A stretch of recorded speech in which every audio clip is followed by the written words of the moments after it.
Radio U Central 107.1 FM y radio.ucentral.cl presenta Con Vocación de Profesor, un programa para reflexionar y pensar sobre nuestra educación.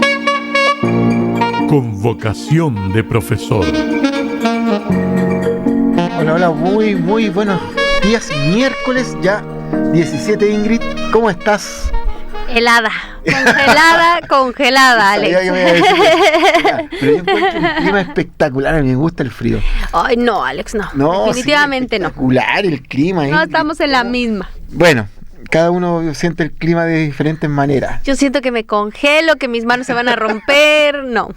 No, pero está bien. Yo creo que...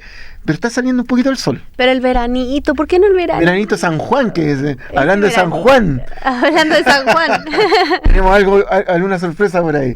Oye, Ingrid, ¿y tenemos días para celebrar? Como cada miércoles, hay un día para celebrar. ¿Qué me tiene este miércoles? A ver. Hoy se festeja el día, bueno, no se festeja, se conmemora. Se conmemora. El Día Mundial para combatir la desertificación y la sequía. Mira aquí. Entonces, no es...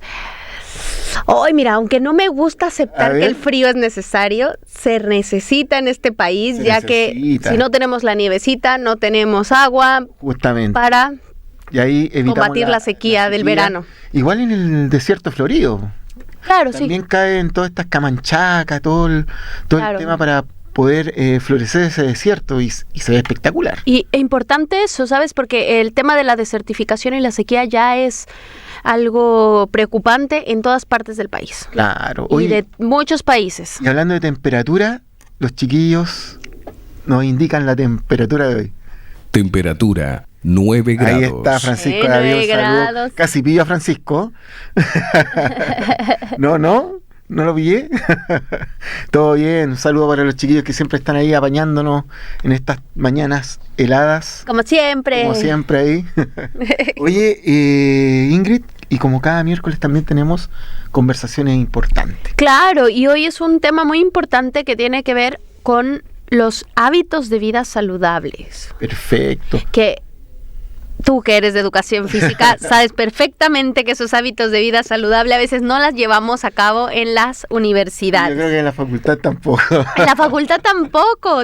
Oye, sobre todo ustedes como lenguaje, el otro día vi los carros de McDonald's pasando por ahí, pero bueno. Importantes, nunca invitan.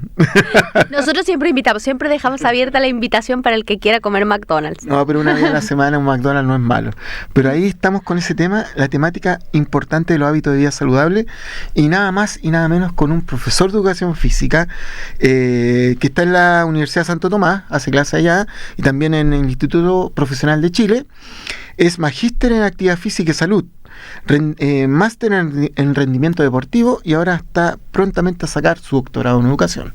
Así que estamos hablando con un ex colega importante, querido, Juan Maureira Sánchez. ¿Cómo estás, Juan? Hola, ¿cómo están? Buenos días, Ingrid, Alex.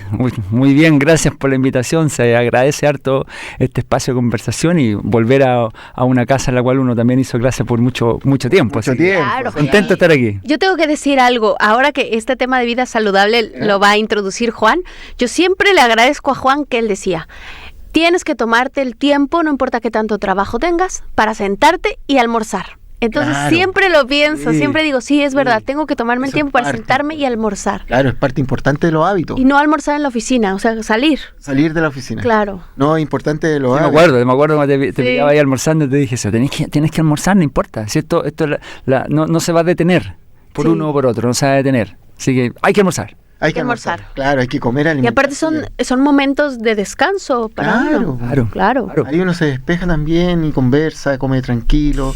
Depende de la comida también. Claro. La alimentación. Y de la compañía. La compañía es importante. Sí. Oye, Juan Maureira, ex colega, querido. Cuando hablamos de hábitos de vida saludable, porque están en boga ahora también todo el tema de la vida saludable, vida activa, ¿qué es realmente un hábito de vida saludable? ¿Cierto? ¿Y por qué es tan crucial en la parte inicial de la vida?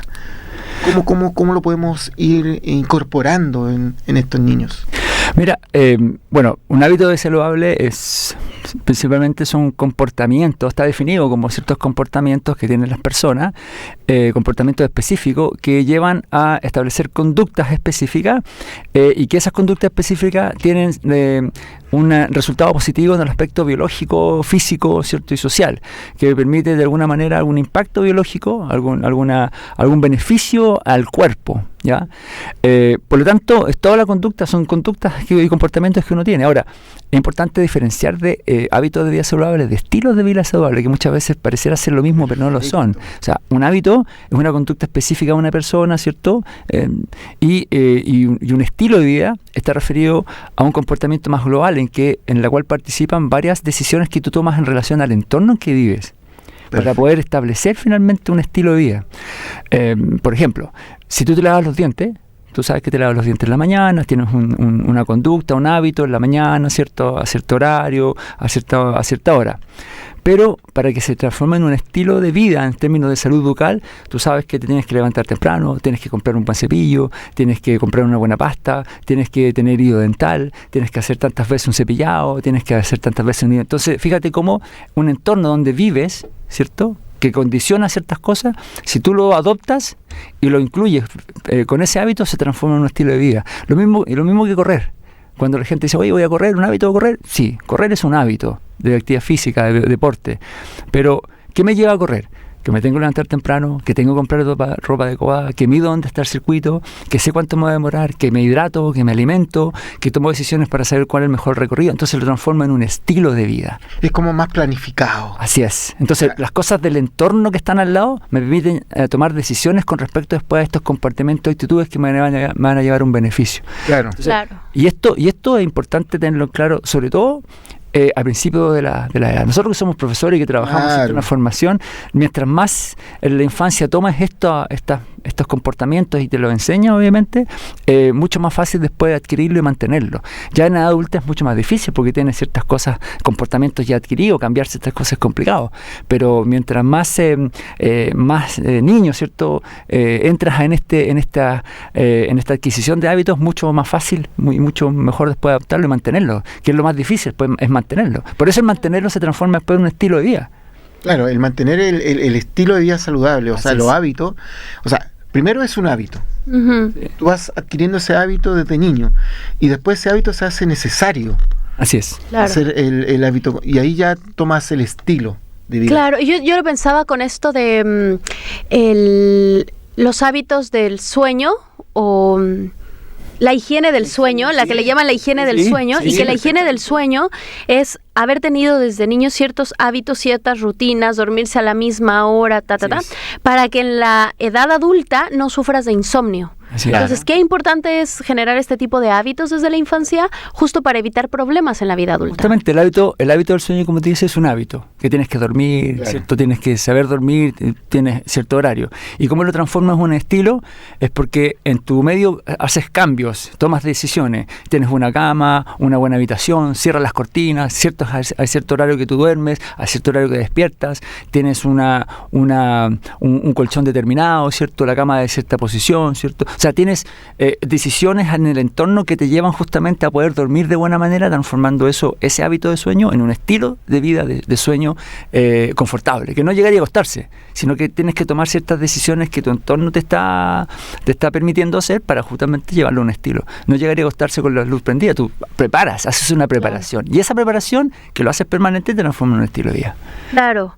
Oye, y ahora que yo estuve leyendo la otra vez esta estadística sobre el sedentarismo y sobre el exceso de peso, y los resultados eran realmente preocupantes, ¿no?, de lo que está pasando con el exceso de peso. Entonces, tú como investigador, ¿cómo puedes ver el panorama actual en nuestro país, sobre todo con la situación de la pandemia? Porque en la pandemia pero le empacaba, ¿no?, a la comida. sí, claro. Sí. Entonces, después, empacaba. claro, le empacaba la comida, y después, ¿cómo bajas todo eso que te echaste durante la pandemia? Yo estaba hecha una bolita en la pandemia.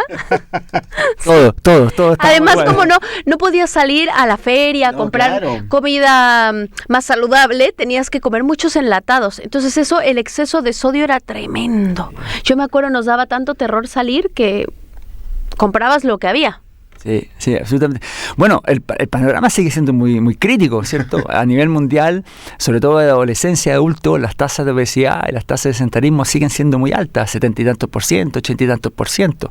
Y Chile no deja de estar de lado de eso. O sea, la última encuesta nacional de actividad física, ¿cierto? Y deporte, señala a la población casi el 80-85% primero inactivo, y sobre todo lo que más impacta es a nivel de escolares, ¿cierto? La Junaev, que hace poquito tuvo su mapa nutricional, ha puesto en marcha que desde el año 2000, ¿cierto? Que había una obesidad de 8%, al año actual ha subido 20%, o sea, es demasiado, o sea, claro. El panorama sigue subiendo, y claro, lo afectaron varias cosas, sí.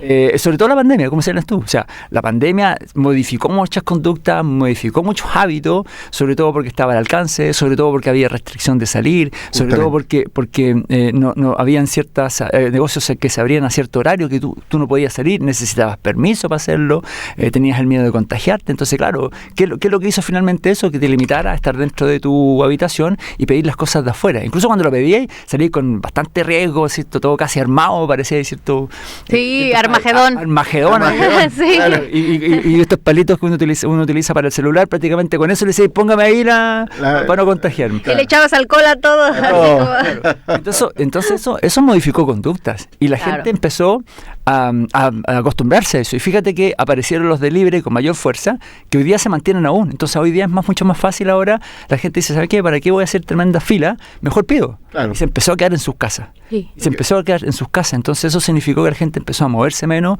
Imagínate que aumentaron los trabajos por teletrabajo. Justamente. Eso también evitó que la gente saliera, caminara, ¿cierto? Saliera a tomar la micro.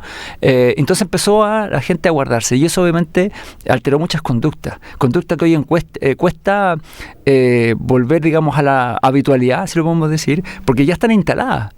Hoy día el teletrabajo ya es algo habitual. Hoy día el delivery es algo habitual. Y obviamente hoy día comer muchos embutidos y cosas así ya es habitual. O sea, no vamos a desconocer que son cosas ricas, comerse una pizza, ¿cierto? Comerse un completo. Pero también el nivel de ritmo que llevamos como sociedad también nos obliga justamente a tomar esas conductas, y son difíciles. O sea, si hay un trabajador en el centro, imagínate, nosotros estamos acá en el centro, que tiene 35 o 40 minutos para almorzar.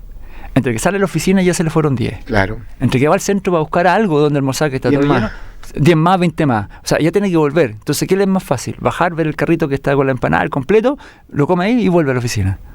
Y después, si llega la noche, significa una inversión. Comer sano es súper caro.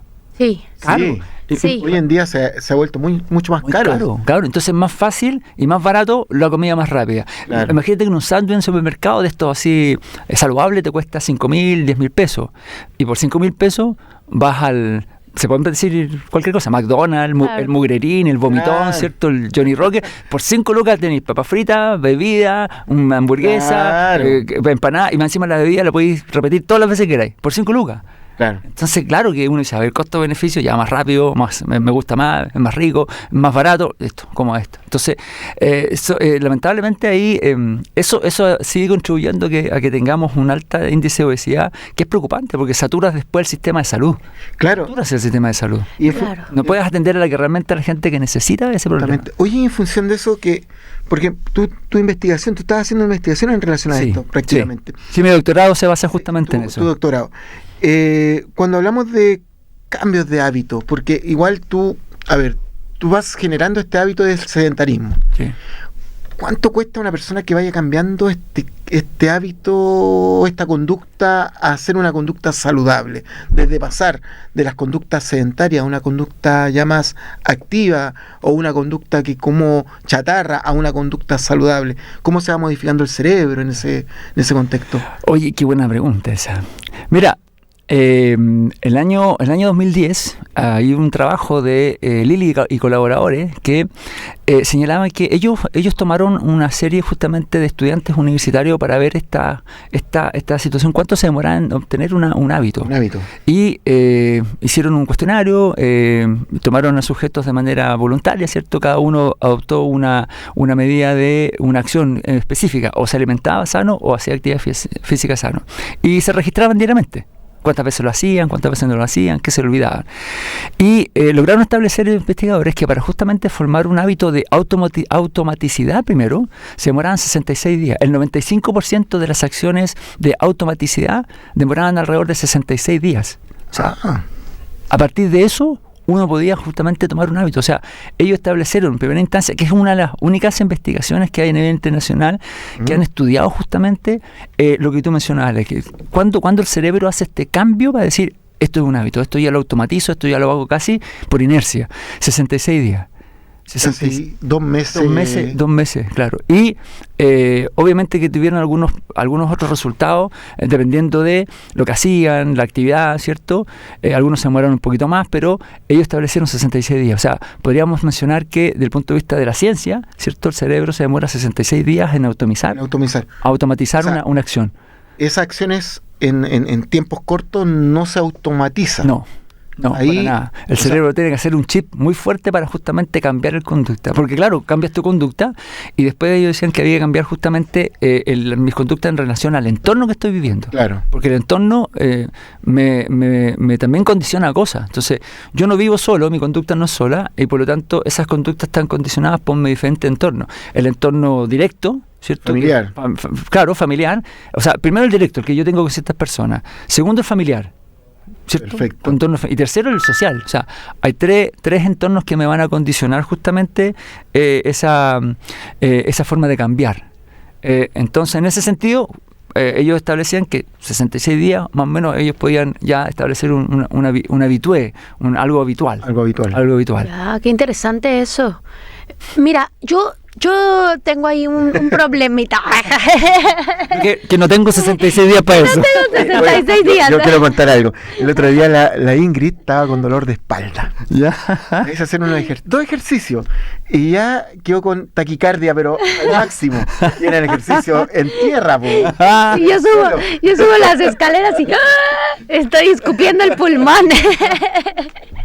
Justo eso iba a decir, que yo no tengo 66 días y que qué difícil es para las personas que en la vida hemos tenido actividad física, ni vida saludable en lo absoluto, y que así vivimos eternamente porque nos sentamos a hacer las cosas, ¿no? Tu cuerpo, obviamente, tú como bien lo dices, después de 2 meses como que el cuerpo se acostumbra a ese ejercicio y entonces como que te lo pide, pero igual como nuestro entorno no está adaptado para asumir esa vida saludable, pasa que después de 1 mes se te le olvida otra vez a tu cuerpo. Claro. Y entonces es un trabajo como... Claro. Constante. Claro. Sí, es una rueda. Por ejemplo, el entorno directo que somos nosotros en tu trabajo es sumamente influyente porque es lo que opinan tus amigos, tu comportamiento, a dónde van, ¿cierto? La conversación, si ellos comen saludable, tú vas a atender a comer saludable, si ellos van después al gimnasio, tú vas a atender a ir porque quieres obviamente seguir compartiendo con ellos. En tu familia es importante porque son los padres los primeros, digamos, involucrados en tu educación, ¿cierto? En modificación cosas, son los modelos a seguir. Entonces,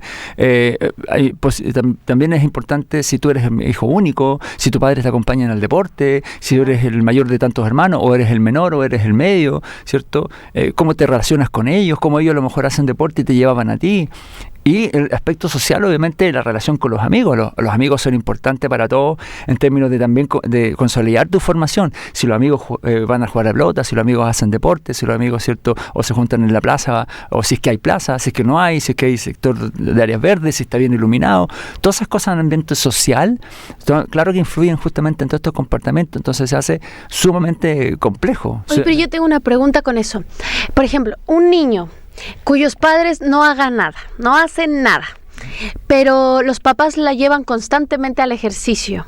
¿Se le puede quedar eso en el cuerpo o no porque no lo ven los padres? No, se puede quedar porque ahí el niño es el que está creando el hábito, independiente de que los padres no lo hagan, es el niño el que le está creando el hábito. Por lo tanto, el niño lo adopta como hábito y el padre, ¿qué hace? Apoyarlo justamente en eso. Distinto es que no lo apoyara, que lo dejara solo. Ah, ok. Porque como él siente que el apoyo de los padres, él siente obviamente que es importante. Porque siente que sus padres están al lado. Por lo tanto, al estar al lado, dice, ok, esto es importante porque mis padres me apoyan. Primero. Y segundo, porque lo haya divertido y muy grato que sus padres lo acompañen a ver cosas como él hace. Triunfa o como juega, independiente si gana o pierda, a cómo se entrene a la compañía. Por lo tanto, él también aprecia la compañía, sabe que en estas acciones sus padres lo acompañan. Entonces también lo toma como una situación muy bonita en términos de la compañía. Entonces permite obviamente consolidar el aspecto familiar, grupo familiar. Y eso va fortaleciendo cosas. Entonces después el niño hace partícipe justamente al padre en muchos de sus logros posteriores en asuntos deportivos. Sabemos hasta el día de hoy padres que acompañan a sus hijos cuando ya son de alto rendimiento o cuando hacen deporte amateur, los acompañan a la cancha, los acompañan a los lugares, porque se forma justamente ese vínculo. Hay un apoyo, independiente que el padre no lo tenga. De hecho, mis padres no fueron nunca deportistas, pero mi madre me acompañó toda la vida. Mi madre me acompañó a toda la vida al deporte, toda. A todas las actividades toda la actividad que me iba para allá. Entonces tenía un apoyo importante de ella, al colegio, a entrenar en la mañana. Entonces claro que es importante ese apoyo sumamente familiar que te permite fortalecer. Yo era hijo único, o sea, soy hijo único, por parte de mi madre. Por parte de mi padre tengo 2 hermanas que viven en Rancagua, a las cuales las amo mucho. Y prácticamente, claro, iba yo solo, y ahí mi madre y mi padre eran importantes. Ellos siempre me estimulaban en ese sentido. Entonces, y lo otro es que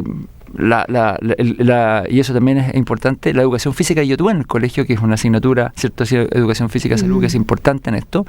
Tuve también un buen apoyo en ese sentido, porque formaba los espacios, formaba los ambientes justamente para que yo también pudiera desarrollar esta inquietud por la actividad física, por el deporte, por el movimiento. Habían talleres en el colegio, el profesor de educación física era un buen profesor, y voy un poquito ahí a lo mejor a tu pregunta. Pero, y razón por qué mi estudio, porque uno dice, bueno, a mí me afectó, todos tuvimos las mismas condiciones, ¿y por qué a mi compañero no le hizo el mismo clic? ¿Por qué no le hizo el mismo clic a otro? Oye, pero es que... ¿Y por qué? Ese es un poco es un poco un tono de mi investigación en la cual estoy viendo cuáles son los factores sociales, familiares o individuales que afectan justamente la adquisición de los hábitos de vida saludables. Claro. Mira, yo te voy a decir algo. Porque todos tuvimos las mismas condiciones. A tu investigación. Yo te voy a decir algo para tu investigación. Yo siempre fui a muchas clasecitas que me metían mis papás, ¿no? Todo el tiempo, de deporte. Mis papás no hacen nada. Pero hay un comentario de mi mamá interesante. En el colegio revisaba mis notas y entonces era, sacaste, de allá es hasta el 10, ¿no? Entonces, 10 en matemáticas, pero también saqué 10 en educación física. Educación física no es una materia. Español, es como ir al recreo. También como ese menosprecio. Esa es la visión. Y por lo claro. Y volviendo más o menos al tema, más o menos con el tema de los hábitos familiares, porque entendamos, yo igual voy y observo, uno observa dentro de lo que la sociedad, y cuando tú entras y ves a un restaurante, cualquier lugar, papá gordo, mamá gorda y atrás una niña gordita. Esos son los hábitos familiares. Claro. Obviamente el papá y la mamá van inculcando hacia atrás. Y más o menos volviendo a lo que más o menos voy tratando de entrar en el modelo ecológico de Bronfenbrenner. Re malo al inglés. La Ingrid se ríe porque mi inglés es pésimo. No te lo digo, me costó mucho aprender el apellido. Empezaba con Bronfenbrenner, dije no me va a calentar la cabeza. Bueno, lo dividí como en 3 partes para aprendérmelo, sí. Oye, en palabras sencillas, el modelo ecológico apunta más o menos hacia ese estilo. Sí. Sí. Y cómo, bueno, en palabras sencillas, explícame más o menos cómo es ese modelo ecológico. Lo que pasa es que este personaje, que es un psicólogo, von Brenfrenner, viste si me cuesta decirlo, él habla justamente de la teoría del desarrollo humano en modelos ecológicos. Quiere decir que el ser humano no es un ser aislado, no es solo, por lo tanto sus conductas están condicionadas por lo que pasa a su alrededor. Claro. Y en este sentido habla de un modelo ecológico de sistemas. Hay un microsistema en la cual son relaciones directas, hay un mesosistema en la cual las relaciones que están alrededor tuyo, como la familia, el colegio, claro, y hay un exosistema en el cual son ambientes en los cuales tú no tienes poder de decisión, pero de alguna manera te afectan. Por ejemplo, que tus padres hayan sido despedidos del trabajo. Ya. Y un macrosistema que está en las políticas generales. Entonces, él dice que cada individuo es formado en relación a la interacción que tiene de cada uno de esos sistemas. O sea, el individuo no es solo, sino que recibe estímulos desde el meso, desde el micro, desde el macro. Entonces, esa acción dinámica que tiene el sujeto, que el sujeto no es un sujeto que esté parado, sino que está dentro de una acción dinámica en relación a todos esos estímulos. Y ese estímulo lo van formando y lo van condicionando. Entonces, hay que ver justamente qué son las cosas que tiene ese mesosistema, que van justamente viendo barreras en algún lado o viendo facilidades en otro. Entonces, estos sistemas son igual que las muñecas, las mamuscas, ¿cierto? Las mamuscas, Ya. Sí. van así, Las matryoshkas, uno sobre otro. El micro, el primero abajo, el segundo el meso, el tercero el exo y el tercero el macro. Entonces van uno tras otro. Entonces cada uno se interactúan entre ellos, se potencian o se influencian cada uno entre ellos justamente hasta llegar a la persona. Entonces justamente él dice, mire, el desarrollo humano establece que el sujeto es un sujeto dinámico que se mueve en base a varios ambientes en donde está. Y cada ambiente le entrega estímulos que le van a facilitar y estímulos que seguramente van a encontrar barreras. Por lo tanto, él establece que justamente esta acción dinámica o los diferentes involucramientos de diferentes sistemas van a tener obviamente repercusión sobre la persona. Y yo me enfoco netamente en mi investigación en el microsistema, es decir, las relaciones muy personales. Y en el mesosistema, que son las relaciones que tiene con el entorno tanto escolar como social. O sea, el microsistema en este caso sería la familia. La familia vendría siendo el meso, porque el meso significa que se interacciona con varias más. Ya, la familia. La familia se interacciona, y el micro es el tú a tú. Ya. El tú a tú. Uno y uno. Y el meso es cómo varios ambientes se interaccionan entre ellos. Perfecto. Y esa sería la familia, sería el colegio, sería la parte social. La clase tiene misma. que ser todo. Justamente. Entonces, Mira. ahí intento ver cómo todas esas interacciones van o influyen de alguna manera en la adquisición de estos hábitos. ¿Qué es lo que ocurre? ¿Qué es lo que pasa? ¿Qué es lo que el sujeto encuentra? ¿Qué lo motiva o no lo motiva? ¿O lo pone barrera o no le pone barrera? ¿Cierto? ¿Qué influencia netamente eso? Por eso yo decía, mira, mis padres no fueron deportistas, pero algo de esos sistemas me hizo clic a mí que finalmente me hace adoptar. En relación del tú a tú, sí, tenía compañeros que les gustaba el deporte. De hecho, estudié educación física con varios de ellos. Pero en el colegio habían talleres. Habían deporte. Yo estuve en el colegio salesiano, estaba la famosa semana salesiana. La Olimpiada salesiana. Claro, entonces, y tenía amigos que en el barrio hacían harto deporte, jugábamos harto a la pelota. Entonces uno decía, a ver, yo tuve hartos estímulos, pero mis compañeros que eran como de un mismo estrato social, si lo podemos decir de alguna manera fea, ¿cierto? Tenían los mismos estímulos que yo. El colegio tenía los mismos talleres, la educación física era la misma, pero decía yo, ¿por qué a ellos no le hizo clic? Y a mí sí me hizo clic. No lo adoptaron como parte. Justamente. Y la casa familiar. Claro. La familia era lo mismo, estaban siempre los padres apoyándonos al lado. Entonces yo decía, ¿pero por qué a él no le hizo clic? Y a mí sí. Y eso es lo que me provoca esa curiosidad para decir, bueno, hay algo entre esas interacciones que está facilitando o finalmente diciendo que no. No para que sea alto rendimiento, sino que tome ese hábito de vida saludable. Y ahí va enfocada mi investigación. Mira qué importante los temas que estamos tratando hoy en día, porque hoy en día el tema de los hábitos de vida activa, de vida saludable, se están abordando en los colegios, se están abordando de manera de incidir también en el tema de la convivencia escolar. Así es. A mí me interesa eso porque aunque yo no lo llevo a la práctica, a mi hija, por eso te preguntaba lo de... Claro, mi hija va 2 veces a la semana y a mí no me interesa que gane, pierda, que se vuelva una cirquera, no me interesa eso, me interesa que se mueva. Perfecto. Así, que se mueva. Está formando justamente el hábito. Porque también estoy formando el hábito de la comida. Entonces, por ejemplo, si a mí me encanta comer, yo sé que ella va a hacer lo mismo. Y si yo estoy todo el día sentada trabajando y ella me ve sentada trabajando, es más fácil que a ella le quede la idea de que el trabajo es sentada, entonces no se va a mover. Claro. Entonces lo quiero meter en el cuerpo para que se mueva. Por ejemplo, tú estás ahí formándole un tremendo hábito que es la actividad física y a su vez le estás enseñando un estilo de vida porque con ese hábito, ella justamente lo que tú dices, de comer. Ella va a entender entonces que para poder hacer ese deporte o esa actividad se tiene que alimentar bien. Entonces va a tomar decisiones, va a decir, ya no va a tomar bebida, ya no voy a comer esto, mamá no va a comer esto porque esto me pesa en el estómago. No le dejo tomar bebida ni esas cosas. Quiero comer esta otra cosa, he visto a mis compañeros que comen comida sana, entonces quiero comer esto. Empieza a tomar decisiones de cosas que el entorno le ofrece y un hábito que es de ella empieza a ser transformado en un estilo de vida. Después, ella, independiente, como dices tú, independiente que tenga deportiva o sea alto rendimiento, va a adoptar justamente ese estilo de vida y lo va a llevar a la vida común. Se va a preocupar de hacer deporte, se va a preocupar de alimentarse bien, va a transformar cosas que están al lado en razón de cómo vive. Y ahí Eso que estás diciendo es muy interesante. El hábito como lo micro y el estilo de vida como lo que se articula en torno al hábito, ¿no? Algo integral. Sí, no, ahí se va integrando todo. Sí. Oye, Ingrid, como siempre el tiempo nos está pillando. Así que nos vamos a un corte musical y volvemos con más vocación de profesor.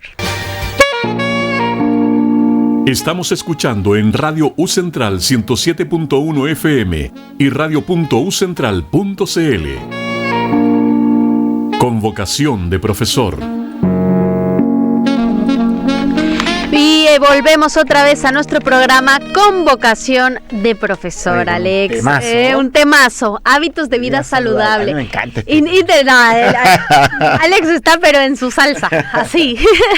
Oye, pero traemos aquí un invitadísimo que es Juan Moreira, que nos estaba hablando sobre la diferencia entre estilo y hábito, ¿no? Y cómo el hábito era esas pequeñas acciones que tú haces recurrentemente que van generando después un intrincado de elementos alrededor que serían el estilo de vida, ¿no? Cómo ese estilo de vida te permite continuar con este hábito.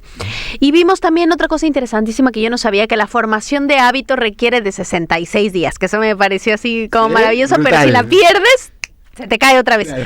Pero más de 66. Más de 66, claro. Yo creo que el límite, ¿o no? El límite. El límite mínimo, digamos, mínimo. Y lo importante, algo que se me olvidó de este estudio, es que ellos también establecían de que el hecho que, por ejemplo, dejaras un día de hacerlo no afectaba. Ya, pero No afectaba. Por lo tanto, alcanzaba igual con 66 días. Un día. Un día. No, Solo un día. Sí, no tenía ningún efecto negativo. Llegabas igual a los 66 días con un 95% de automatización. Pero ahí el tema es mantenerlo. Claro, el tema es mantenerlo después de los 66 días y generar un estilo de vida, porque si no, el hábito cae. Claro, no se mantiene automático. Tienes que mantenerlo. Tienes que mantenerlo tú. Pero es importante. Es importante. Esa conexión que se va generando en torno a los hábitos de vida saludable. Sí. Y cómo tú vas manteniendo estos hábitos. Por ejemplo, hablo por mí, yo estoy tratando de hacer un hábito de venir todos los días al gimnasio o 4 veces a la semana. Pero cuesta. ¿Sí? Hacerse hábito, sí, a uno le Pero cuesta. tú haces mucho ejercicio igual. Por eso, pero... Sí, pues yo desde que lo conozco, Alex va al gimnasio. Sí. Y trato de mantenerlo. Ahora, como dice Juan, un día no te afecta, pero ese día tú tienes que decir, mañana voy, igual, sí, a recuperarlo. Y yo tengo tanto trabajo que digo, ir al ejercicio o me pongo a trabajar. Claro. Sí, uno pondera, te da flojera, te empieza a dar flojera. Y porque tienes que cambiarte ropa y todo eso. Claro, dices, Mira, yo me cambié de ropa en el camarín y decía, no quiero. Y ya me iba cambiando la polera, tengo frío. Y me iba abrochando las zapatillas, no quiero. Pero, y cuando ya me sentía cambiado, dije, ya me cambié, así que vámonos. Pero Juan, cuando lo he llamado, está siendo activo. Nada, mira. Su trotadora o trotando en el pad. Entonces le digo, ya termina y después hablamos. Sí, pero hoy estoy entrenando, así que llámame más rato. Claro. Entonces Siempre. uno se va acostumbrando a ese estilo. Claro, no, sí es un estilo definitivamente. Cuando uno se siente incómodo, dice, hoy día no fui, pucha, qué late. O duele el cuerpo también. Claro. Yo empecé a ver una mejoría cuando empecé a hacer ejercicio, pero ahora el trabajo Ahí me volvió. La dopamina, te hace, fluye, pero inmediatamente te hace feliz la dopamina. Sí. Y lo que hablamos de tu hija, po. Sí. Tu hija, por eso cuando te decían tu mismo apoderado de la actividad que es más despierta que otro, es por lo mismo. Sí, por el ejercicio. Porque eso me he dado cuenta, sí. Despierta el tema de la dopamina, el tema de todas las conexiones neuronales, van mejorando y todo eso. Claro. No, es interesante, sí me parece interesante, pero ahora yo quería preguntarles algo, porque ustedes siempre hablan del movimiento físico, ¿te acuerdas? Y justo su carrera tiene esta cosa del movimiento. La motricidad. La motricidad, eso. Porque nosotros cuando decimos, como actividad física, solamente pensamos en movernos. O sea, actividad, gasto de energía. Pero tú nos estabas diciendo que era algo también holístico. Sí. Y que eso significaba que estaba conectado con dimensiones cognitivas, que lo hablamos un poco cuando estaba la música, de cómo a partir del ejercicio uno va tomando decisiones que eso genera conexiones neuronales, sociales, o que son situadas en tu movimiento. Entonces, no sé si nos puedas explicar un poco más por qué la actividad física no es solamente mover el cuerpo, sino tiene que ver con algo mucho más holístico? Bueno, qué buena pregunta. Qué buena pregunta también, me mató. ¿Terminamos la entrevista aquí, no? No, es holístico porque es integradora, muy integradora, y lo que hace es justamente interpreta muchas cosas que pasan en términos de estímulos del medio ambiente. Entonces, claro, el movimiento es una acción que se ve concretamente, tú lo ves concreta, pero internamente el movimiento genera muchas cosas. Genera obviamente un efecto hormonal, cierto dopamina, cierto serotonina, cosas que te hacen felices, te permite justamente tomar ciertas decisiones, lo que comentábamos acá, hay ciertas acciones que tú tienes que tomar decisiones en el instante, decidir, resolver el problema, y eso obviamente hace que las conexiones neuronales comiencen a funcionar mucho más rápido. Hay situaciones, cierto, cognitivas en las cuales tienes que razonar, tienes que pensar, tienes que calcular. O sea, lo que hablábamos aquí entre medio, claro. O sea, subir a un árbol es súper adrenalínico, cierto, claro. Emocionante, estimulante, cierto, desafiante. Y para subir el árbol tienes que calcular la presión del pie, calcular dónde va a poner la mano, claro. Calcular la coordinación de cosas, entonces visualizar tiempo, espacio, justamente, y hace una pequeña visualización para decir, por dónde voy, hace un camino previo, sí. Empiezas a analizar cosas, entonces claro, tu cerebro cognitivamente empieza a funcionar en toma de decisiones muy rápida y se mueve tu cuerpo en acción de esas decisiones, entonces empiezas a calcular incluso, oye, corre viento, voy por acá no me llega el viento, o sea, hay una serie de análisis muy grande. La rama está muy delgada. Y si te caes, obviamente, claro, te vas a lastimar, pero sobre la misma empiezas a decir, a ver, ¿a dónde me equivoqué? Y empiezas rápidamente a encontrar la solución y dices, ay, no me equivoqué, no subo más. Vuelves a subir, porque claro. La idea es superar. Entonces, lo importante de esto es que justamente estos movimientos o la educación física o la actividad física, ¿cierto?, permitan la superación de cosas. Entonces, la superación de cosas, el ver que tú puedes superar ciertas dificultades que no son de vida, sino dificultades propias de entorno normal, te permite justamente sortear barreras y superar sentirte fortificado de cosas, saber que puedes hacer algo, que eres hábil de cosas. Y obviamente eso fortifica el espíritu, te permite un desarrollo, cierto, cognitivo, de toma de decisiones, te permite una fortaleza mental, cierto, espiritual, corporal. El hecho de subir solamente el árbol ya te permite trabajar la espalda, te permite trabajar las piernas, te permite trabajar los hombros, y finalmente logras algo que es para todos muy, muy lindo, que es triunfar. Claro. ¿Cuál fue tu triunfo? Oye, llegué arriba. Llegaste arriba. Me costó, pero llegué arriba. Entonces, la vida real, cuando tienes problemas en tu trabajo, que te achacas y dices, hoy no puedo, ¿qué dice? A ver, analicemos. Tranquilicemos.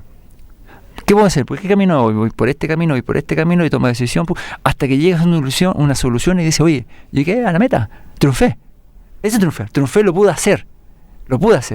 Entonces, claro, hay toda una serie de aspectos holísticos que te permiten justamente interpretar las acciones. Y esa interpretación incluso es buena para tus pares. Tus pares incluso te dicen, oye, me alegro que has superado, me alegro que has hecho esto. Antes no podías y ahora sí lo haces.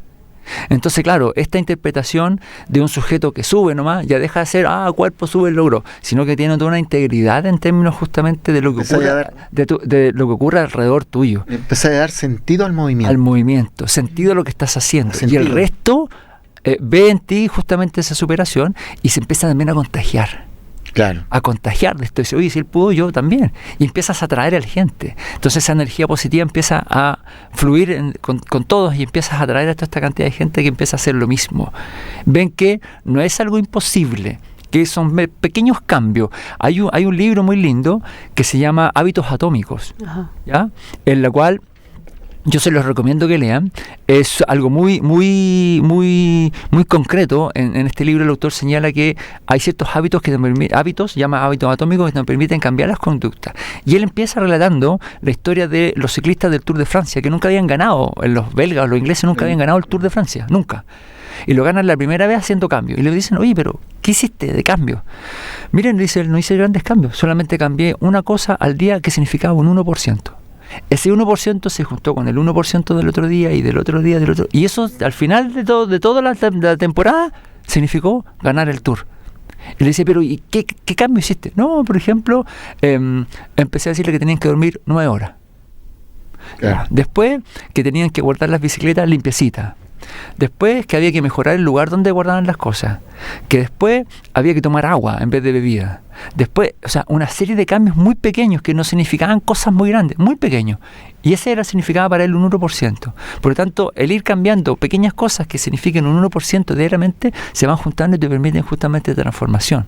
Y él habla de establecer un diario de hábitos de vida, de justamente diariamente ir diciendo qué cosas vas haciendo, y de esas cosas que tú vas haciendo, al final del día, saber cuál de estas me beneficia, cuál de estas era una barrera, cuál de estas me facilitó cosas, cuál de estas me perjudicó cosas. Inmediatamente empiezas a encontrar las cosas que son barreras y las cosas que son facilitadoras. Entonces, a las facilitadoras las sigues promoviendo, y las barreras dices, a ver, ¿cómo supero esto? ¿Qué tan barrera es y la supero?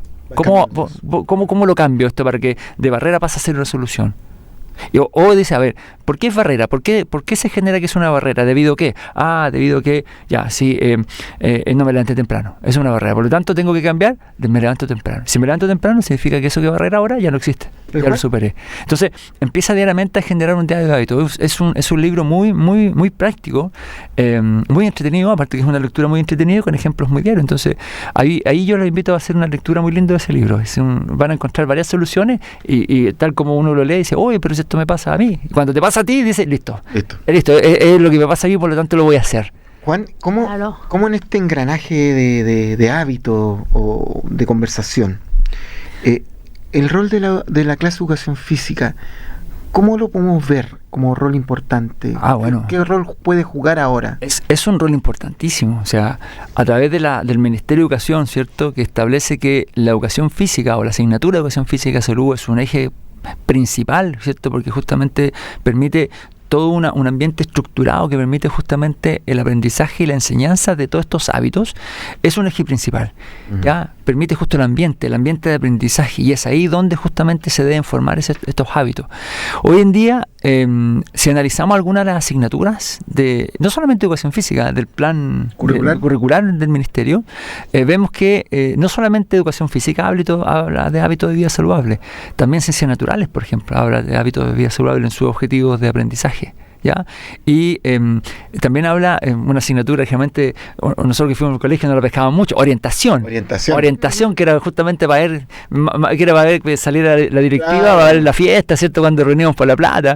Pero también la orientación, o la asignatura de orientación tiene dentro de su objetivo de aprendizaje inculcar estos hábitos de vida saludable. Entonces nos encontramos que habían varias asignaturas que se van entrelazando, pero en el término que nos apaña a nosotros educación física, es el Ministerio la señala como la asignatura principal, donde debe estar principalmente el pilar, valga la redundancia, de todos estos hábitos, por la estructura, por la sistematización, ¿cierto?, por lo que se enseña. De ahí, lo que es difícil es cambiar justamente, lamentablemente, la forma de enseñar educación física. Todavía seguimos con un método de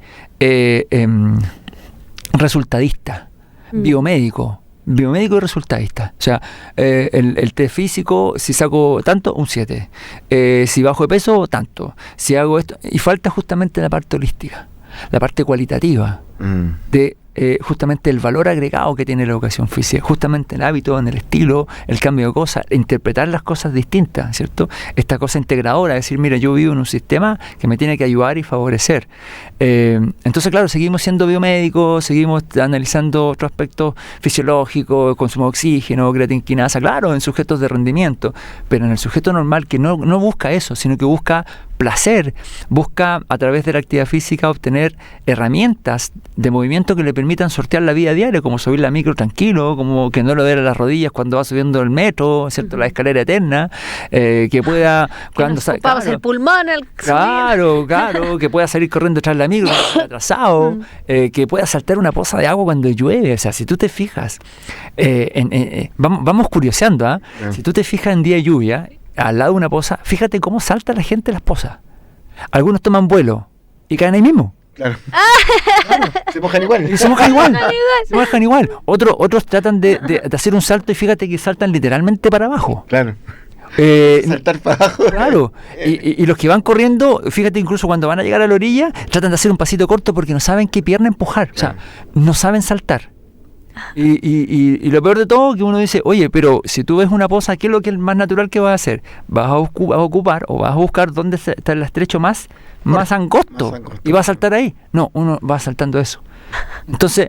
Se nos olvida ser niños, porque en la infancia uno lo tiene como tan automatizado. Claro, entonces el saltar es un patrón motor básico de la vida, que cuando tú no lo estimulas y no lo pones en contexto, no lo usas. Igual que lanzar. El lanzar, ¿cierto? De repente tienes que lanzar cosas, levantar cosas, lo mismo. No, el patrón motor de lanzar no es enseñado, no está puesto en un contexto. Entonces, cuando te tocan cosas que lanzar, por último, no sé, va a ir al estadio, querés lanzar algo contra el árbitro, una naranja, oye, la naranja te cae ahí mismo. No tuviste ni fuerza para llegarle para allá. Oye, perdona, no hay que lanzar naranja en el estadio. No, en un contexto no. En un contexto no va. Pero sí, entonces...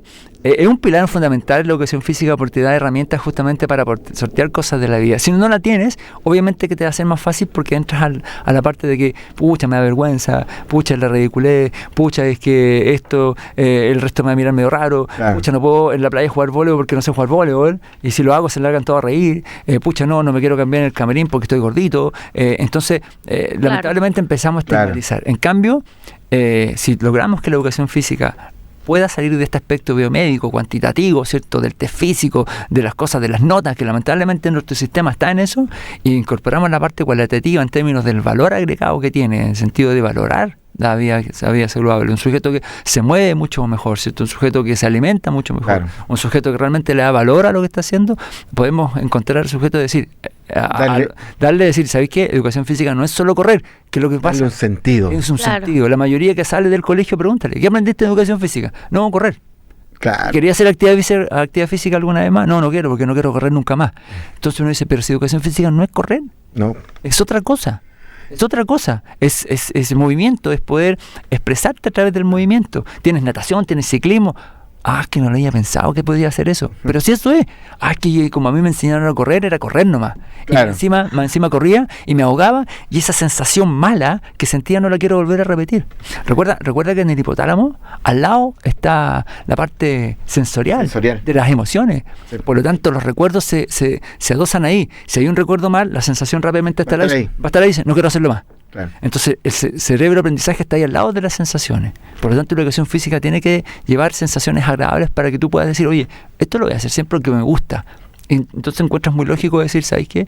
No, deporte no, porque asocias en el colegio que te dolía, que estaba ahogado, te molestaba y te dolía todo, no te parás como en un mes. Oye, entonces, al final dices, no quiero.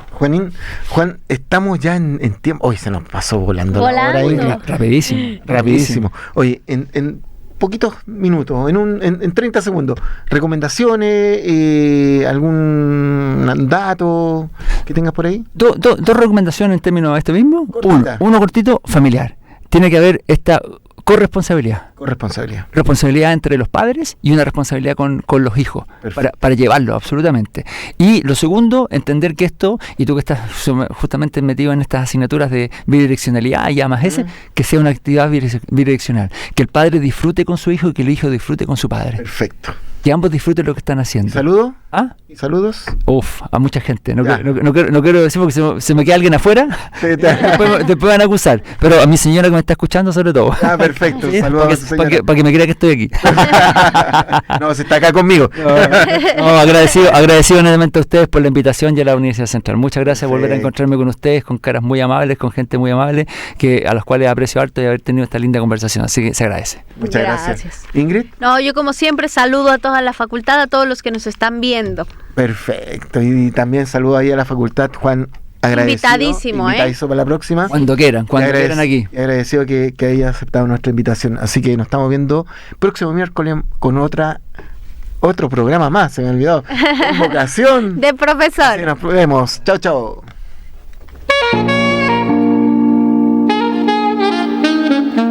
Hemos presentado Convocación de Profesor, un programa para reflexionar y pensar sobre nuestra educación. Convocación de Profesor. Hasta el próximo capítulo.